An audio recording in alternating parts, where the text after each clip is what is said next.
So who's next then? Balder. Ah, Balder. The real meat of this anime.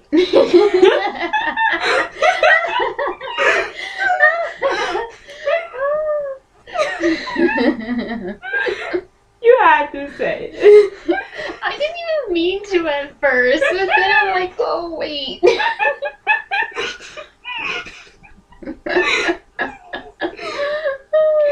Yes, Balder's favorite food is meat and barbecue. Oh, meat barbecue, same thing.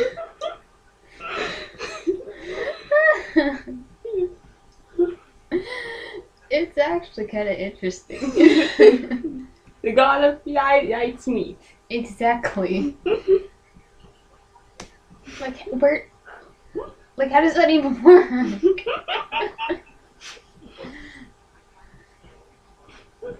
Oh, okay.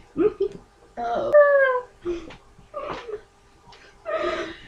I don't know what... Balder. Balder is nice. He's sweet. He's the most obvious.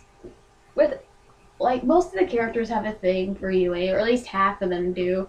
They all do. Well, some of it show better than others. Yeah. And Balder's the most Balder and Apollon are the most obvious about it. Only Balder, you find out later, is more possessive.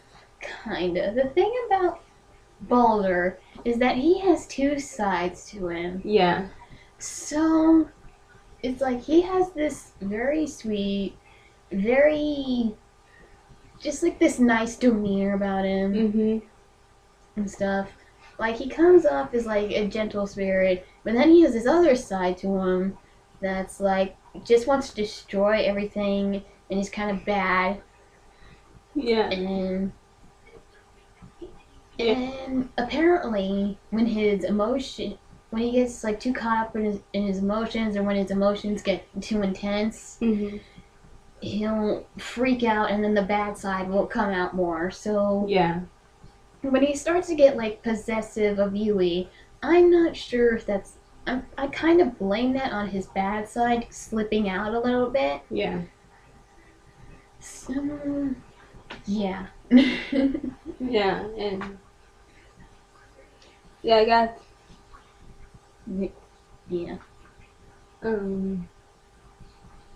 Also, he's very clumsy. Yeah, he's very clumsy. He trips a lot. Like, he's supposed to be like the god that everybody loves, and like he's so beautiful and stuff, and he is, but he's so clumsy.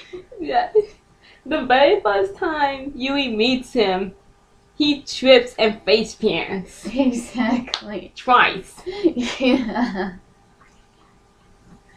But yeah, Balder's adorable. Yeah, I thought it was adorable when he was like eating his meat and he had this little chibi face.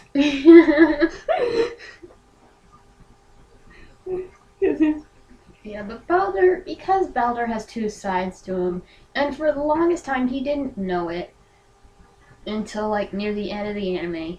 Yeah. It makes the whole thing about Balder even tragic. Yeah. Like, they suddenly gave him a tragic spin to it, and it just seems very sad. Yeah, yeah. And his original story is sad because if you know about apparently North mythology, I thought it was Greek mythology. Mm-hmm. Loki was the one that killed him with the mistletoe. Yeah. Because he had got his Loki got Balder's brother to like throw a mistletoe at him when all the others were like throwing stuff to like see that he can't be hurt, and the mistletoe was what killed him. Yeah. I like the anime's version better. Mm-hmm. So I guess we should move on to Loki then, since you brought it up. That's you. Oh, Loki. The mischief god. And boy, does he live up to his name. Yes, he does. There's not much to say. He causes trouble for everyone. Yeah. Yeah. He cares a lot about Balder. Yeah, because that was like Balder's like his only friend. him and Thor. Him and Thor, but Thor's his brother, so Yeah, so we'll get to him in a minute. yeah, yeah. But like His Loki, backstory's sad. yeah. When Loki comes off, he comes from being like a troll Yeah, to a guy that really like cares about himself. But then as later goes on, he gets really possessive of like Balder and stuff, and you think it's just like he has this weird man crush on Balder, because that's what I thought at first. And whatever. And he starts to get possessive and kind of like not crazy, just like a selfish asshole kind of thing. Like it seems like he wanted Balder all to himself. He didn't want anyone else near him. Yeah. But then, like, and then it's Loki that reveals to the character that Balder has two sides. One of like his normal side, and then there's his destructive side, Yeah. and that he had actual reasons for trying to keep the main character away from Balder. Yeah. Spoilers. Yeah. This is episodes 7 and 8. Yeah.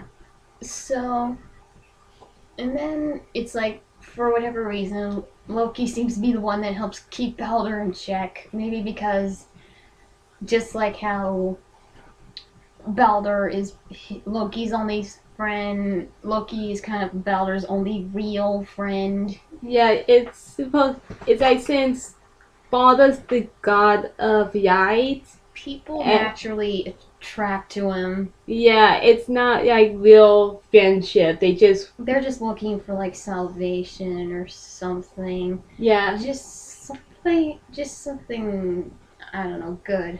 Yeah. Not necessarily caring about him. Just that what he can do, I guess. It's like what he represents. Yeah, it's like being a famous person that you just want to know them because they're famous and not know them because of who they are. Yeah, kind of like that. And then, Loki doesn't give a shit about that stuff. He just wants a friend. Yeah. Yeah, his backstory is sad because the other gods rejected him because he's part giant. Yeah. Which I thought was surprising. Like, I don't know a lot about mythology, so that surprised me a bit. It does, since you have a lot of demigods, human and god offsprings. Yeah. But when you have like a god giant, he's rejected. Yeah, that doesn't make sense to me. Maybe giants are like, I don't know, troublemakers? I don't know. I don't know. Someone explain that in the comments. Yeah. I don't know. But to me, frankly, if I heard that, I'd just be like, cool. Yeah. I'd just be cool. Yeah. I would have been your friend, Loki. But yeah, Loki's backstory is actually kind of sad, and then when he does try to get rid of Balder to like save him from himself and save everybody from him or whatever, you really can see the struggle he has with this. You can see the pain. The struggle. It's very sad, and it actually made me want to hug Loki, which I didn't think I would want to do, because throughout the whole anime, I had a love-hate thing for Loki. Mm-hmm. Like, I hate you, and now I love you. I hate you, and now I love you. Yeah. And it just annoyed me. How I felt. And okay. I guess at this point we should talk about Thor. Yeah. Again, Thor, another character kind of pushed to the side most of the time. Yeah. The only thing that really stands out with Thor is his relationship with Loki, and Thor feels like he has to look after Loki all the time. Yeah. That's really kind of it. Yeah, he is more of a supporting character. Yeah. And when it's described in the backstory that... Even in the backstory. It's mostly just about Loki and Balder. And Thor's just there just to say, yeah, he's part of our friendship trio too. Yeah, he's supposed. It sort of made him look like an older brother looking after his younger siblings. Yeah, which I guess is accurate. I mean, Yeah. that's really just what Thor does. He doesn't talk much. He's just like by Loki's side the whole anime, saying if Loki's not gonna do it, I'm not gonna do it, or whatever, and that he has to look after Loki all the time. Yeah, and well, he was the one that told Yui about the backstory. Them as kids. Well, yeah, there's that.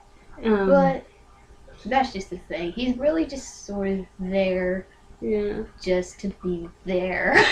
Yeah, and I mean, he helps Loki, Yeah. but for the most part, he's just kind of there. yeah, and It's also one of the things I also wish they got in the anime. Like, Dio and Thor should have more of a backstory or something. again, if you know anything about the game or if you play the game, can you tell us, do those two appear more and do they have more of a role or are they just there? Yeah. I don't know. Maybe they were just bonus characters in the game or something. Well, I know there's one character in the game that didn't make it into the anime. Aww. Yeah, that white-haired guy we thought was a girl when we first saw him. Well, could you blame us, really? Yeah. It looked like a girl. I was like, I remember seeing that page, and I was like, there's a girl here? Is she like our rival character, or is she a lesbian option? And it's a guy. Yeah. I felt stupid. Like, But enough of that character that didn't make the cut. Yeah.